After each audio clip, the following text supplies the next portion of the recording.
Você já percebeu como a maior parte do seu sofrimento nasce dentro da sua cabeça, e não no mundo à sua volta?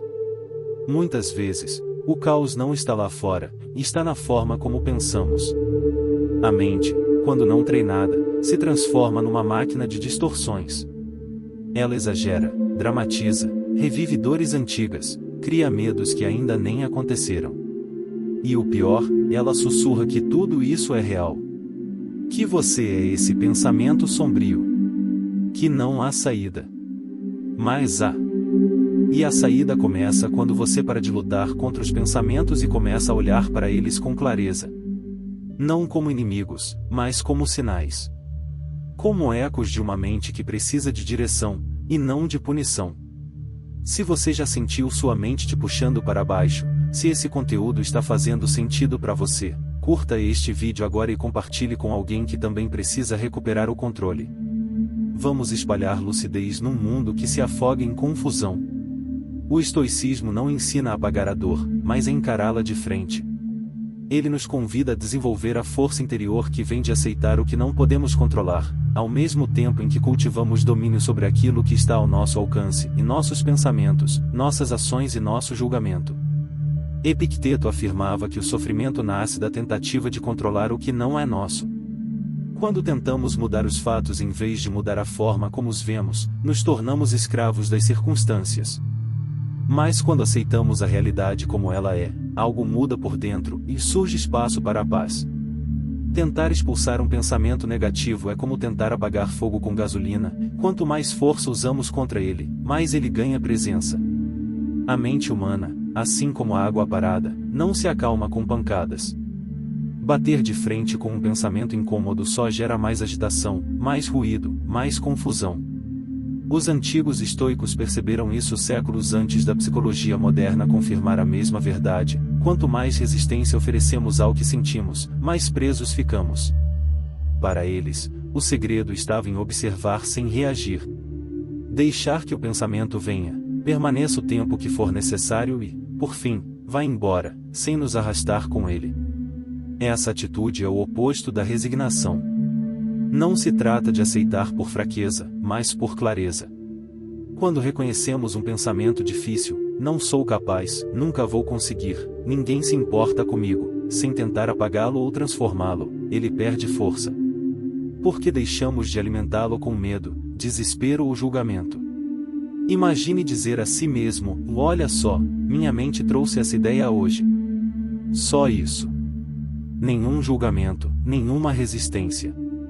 E então, ao invés de reagir, você continua. Hei de apesar do pensamento.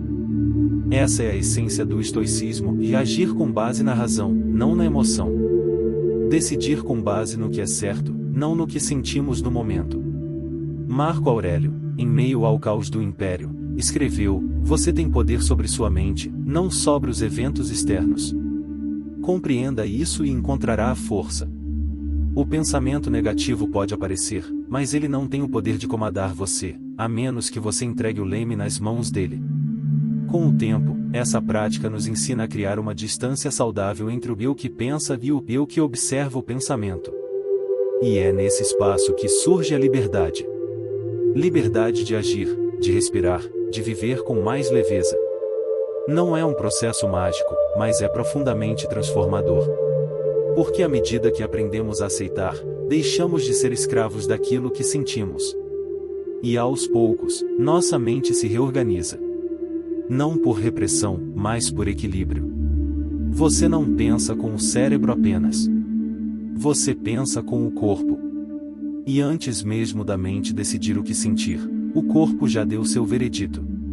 Os estoicos sabiam disso muito antes da ciência moderna.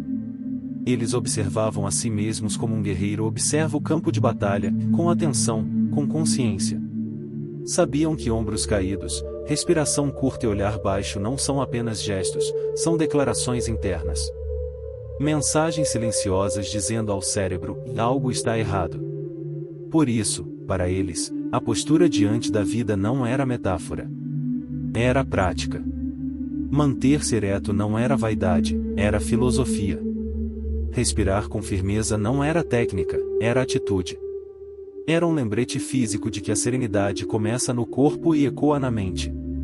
O imperador Marco Aurélio não enfrentava batalhas apenas com decisões, mas também com o modo como permanecia diante da dor e do caos, firme, estável, inabalável.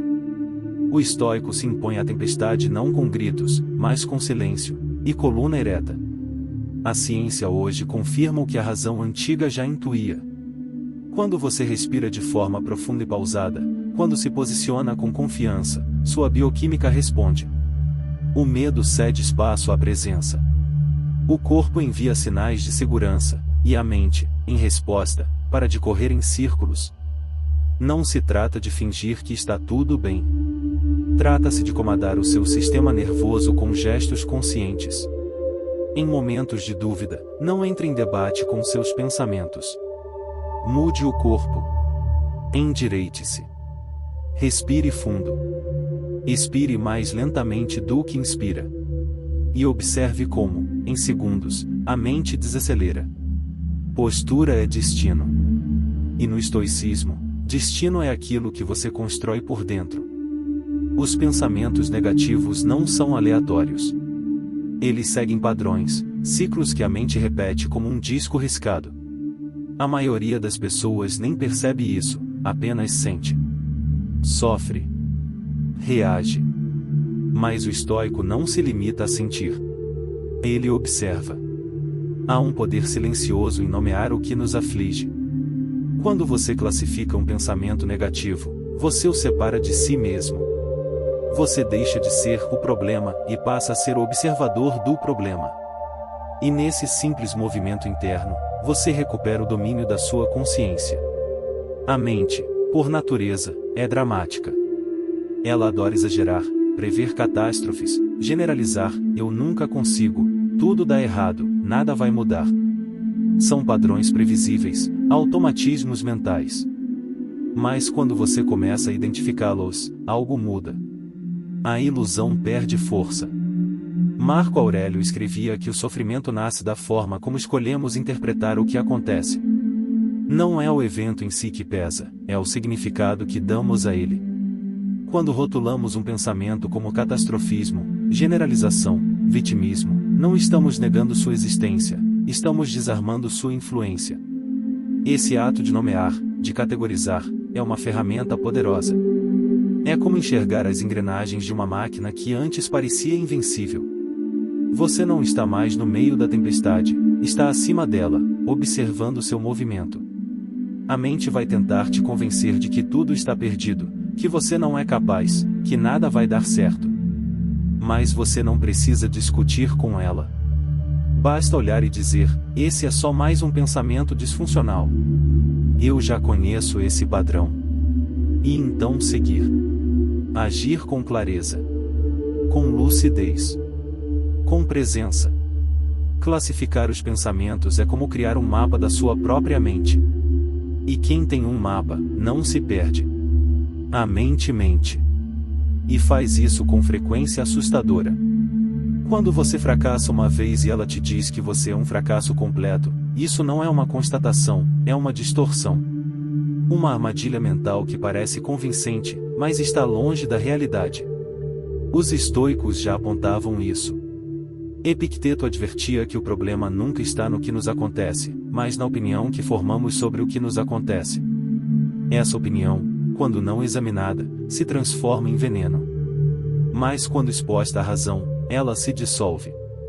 A psicologia moderna deu nome a esses venenos: catastrofismo, pensamento dicotômico, generalizações, filtro negativo.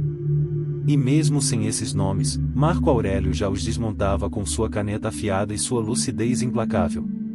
Imagine agora um pensamento que costuma te visitar nos piores momentos.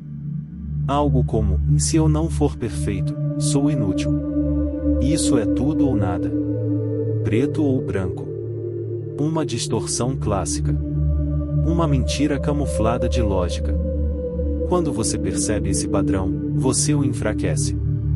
Quando diz a si mesmo, isso é apenas minha mente generalizando. Esse pensamento não é um fato, é uma reação, você rompe o encanto. O pensamento não desaparece, mas perde a capacidade de te manipular. A prática é simples, mas poderosa. Reconheça, classifique, observe. Sem brigar com o que sente. Sem tentar forçar pensamentos positivos. Apenas veja, nomeie e siga em frente. Com o tempo, esse exercício se torna parte do seu cotidiano.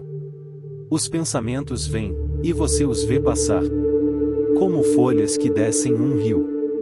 Você já não se afoga neles. E o que antes te dominava, agora te serve como aprendizado. Essa é a diferença entre viver dominado pela mente e viver em estado de presença. Esse é o estoicismo em ação e clareza sem drama. Verdade sem ilusão. Coragem para enxergar e disciplina para não reagir de forma automática. Aquilo que você não diz, te domina.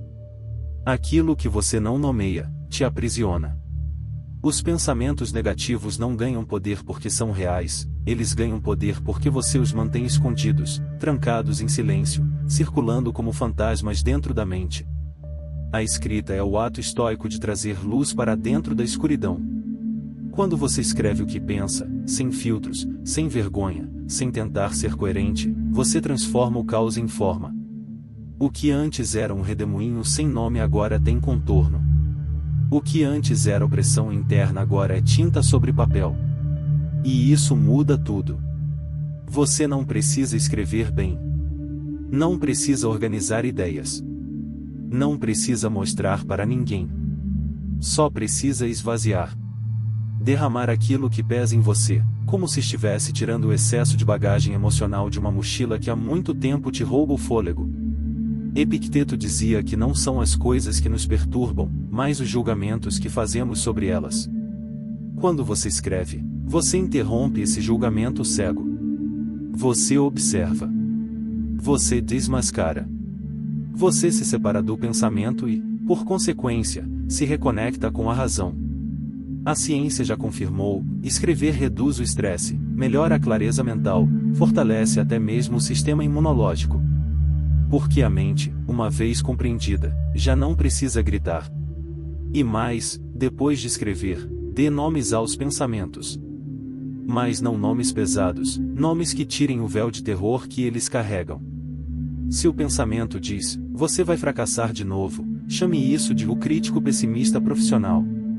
Se a mente grita, ninguém se importa com você, responda, chegou de novo o roteirista de drama.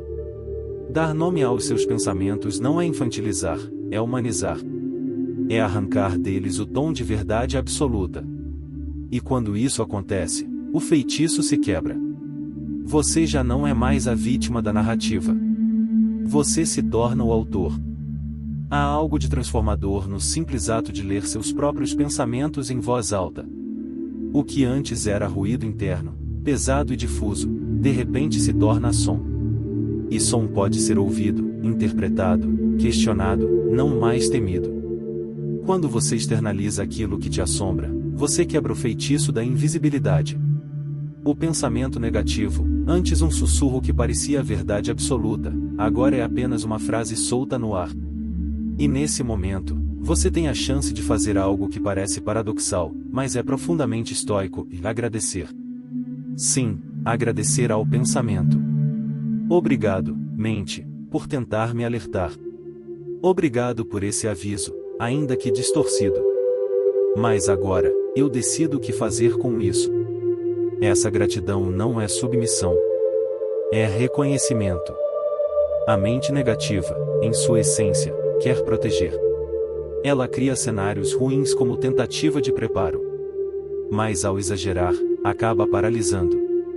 O estoico compreende isso. Ele não odeia seus pensamentos, ele os compreende, os acolhe, e então os libera. Essa atitude de gratidão desconstrói o medo. Porque você não reage mais com rejeição, e sim com clareza. Não tenta apagar o pensamento, mas o escuta com consciência e responde com maturidade. Ao agradecer, você tira o pensamento da posição de vilão. Ele deixa de ser o inimigo e se torna apenas uma parte do processo. Uma voz no meio do conselho, não a única com direito de decisão. E aí está a verdadeira liberdade, quando você escuta sua mente sem se curvar a ela. Quando você diz obrigado, mas segue o que é racional, o que é virtuoso, o que é necessário. A mente é como um assistente impulsivo, quer te proteger, mas fala demais, se antecipa, exagera.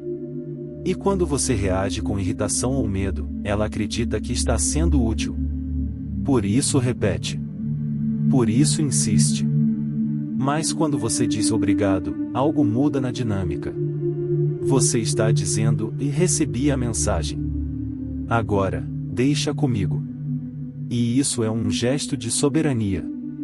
Não se trata de ingenuidade, nem de otimismo forçado. Trata-se de sabedoria prática. Você não apaga o pensamento, mas retira dele o status de verdade absoluta. E ao fazer isso, você o reduz àquilo que ele realmente é: palavras, sons, ideias soltas, não ordens a serem obedecidas. Agradecer a mente por seus alertas é uma forma de ensinar a si mesmo que não precisa temê-la. Que você pode viver em paz mesmo com pensamentos difíceis por perto. Que você não precisa silenciá-los, só não precisa segui-los. E é nesse gesto humilde, mas poderoso, que nasce a equanimidade. A capacidade de caminhar firme, mesmo quando a mente sussurra dúvidas. De seguir o que é certo, mesmo quando a emoção grita o contrário. Essa é a essência do estoicismo, não eliminar o que é desconfortável, mas aprender a lidar com isso com clareza, serenidade e domínio. Durante muito tempo, acreditou-se que o cérebro era uma estrutura fixa, imutável, como uma estátua moldada pela infância e pelos traumas. Mas a ciência moderna provou o contrário. E os estoicos, há 2000 anos, já viviam como se soubessem disso. A neuroplasticidade revela que seu cérebro é moldável. Que sua mente é como um campo de terra, onde você pisa todos os dias, nasce um caminho. Se você vive alimentando os mesmos medos, as mesmas queixas, os mesmos pensamentos destrutivos, você está reforçando uma trilha mental. E quanto mais passa por ela, mais ela se torna automática. Mas há uma saída: escolher novos caminhos. Não é fácil no início. Os primeiros passos por uma nova trilha são incertos. Pensar diferente exige esforço. Responder com calma onde antes havia raiva parece estranho. Reagir com serenidade quando sua mente grita desespero parece impossível. Mas, como dizia Epicteto, nenhuma coisa grandiosa nasce de um só dia. Cada vez que você escolhe responder diferente, está construindo uma nova via neural. Está treinando o cérebro para operar de forma mais lúcida, mais racional, mais estável. A ciência confirma isso. Quando você pratica a atenção plena, o autocontrole e o pensamento racional, ativa as áreas do cérebro que regulam suas emoções, e silencia as que alimentam o pânico. Você está, na prática, moldando sua mente para funcionar a seu favor. E isso é poderoso. Porque prova que você não está condenado a ser refém do passado, nem da biologia, nem da dor. Você é um construtor de si mesmo. E cada escolha que faz, cada pensamento que desafia, cada emoção que decide não alimentar, tudo isso reconfigura quem você está se tornando. Marco Aurélio escrevia para si mesmo, não para o mundo. Porque ele entendia que a mente, sem treino, se torna um tirano. Mas com treino, se torna aliada. Uma mente sem direção é como uma embarcação à deriva, não precisa de tempestade para naufragar, basta ficar parada. A inatividade mental é traiçoeira. Ela se apresenta como descanso, mas frequentemente se transforma em um terreno fértil para preocupações imaginárias, julgamentos distorcidos e dores recicladas.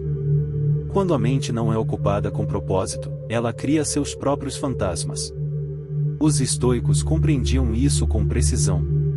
Para eles, o descanso não era ausência de ação, era a prática da presença. Marco Aurélio alertava, e a alma humana se torna aquilo em que ela se ocupa constantemente. Se ela se ocupa com futilidades, se torna frágil. Se se ocupa com virtude, se fortalece. Não basta apenas aprender sobre domínio mental. É preciso cultivar esse domínio todos os dias. E isso exige vigilância.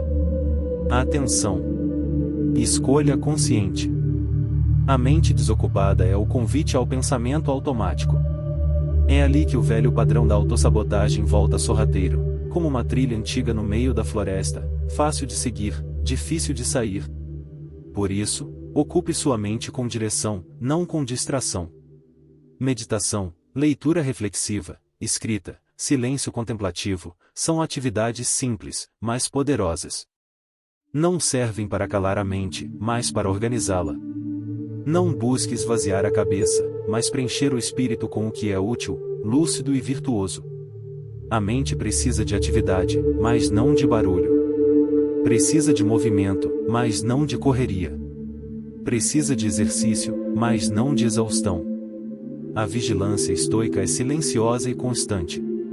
A mente é como a água, quando flui, purifica. Quando para, apodrece. Uma mente sem propósito se torna uma fábrica de preocupações. Ela revisita o passado, distorce o presente e antecipa desastres futuros, não por maldade, mas por falta de direção. E sem perceber, você se vê afundando em pensamentos que não escolheu, em dores que não aconteceram, em medos que não mereciam espaço. Por isso os estoicos não confiavam na mente ociosa. Para eles, o ócio sem disciplina era armadilha. Era como deixar uma lâmina exposta ao tempo, enferruja. A mente, sem prática, sem reflexão, sem propósito, se deteriora. Marco Aurélio usava a escrita como bússola. Sêneca dedicava cartas inteiras à organização do tempo. Epicteto insistia: não é a distração que nos fere, é o fato de não sabermos o que queremos. Manter a mente ativa com intenção, isso é disciplina interior. Não se trata de produtividade tóxica, mas de direcionamento. É entender que todo tempo é um convite à construção de si mesmo. No fim das contas, a batalha mais importante que você vai travar não será contra o mundo, será dentro da sua própria mente. É lá que moram os medos que te paralisam. É lá que surgem as histórias que te enfraquecem. Mas também é lá, nesse mesmo território, que você pode forjar a coragem, a clareza e a força que precisa para viver com dignidade. O estoicismo nunca prometeu uma vida sem dor. Ele prometeu algo maior, uma mente capaz de atravessar qualquer dor sem perder sua integridade. Uma mente firme, serena e livre, mesmo em meio ao caos. Você não precisa se tornar um mestre da noite para o dia. Só precisa dar o próximo passo com consciência. Escolher com mais lucidez. Responder com mais razão. E treinar, dia após dia, o músculo invisível do autodomínio. Porque o que você pratica, você fortalece. E aquilo que você fortalece, te transforma. Se essa mensagem falou com você, curta este vídeo, compartilhe com alguém que precisa ouvir isso, e se inscreva no canal para continuar essa jornada de autodomínio, clareza e presença. Estamos só começando.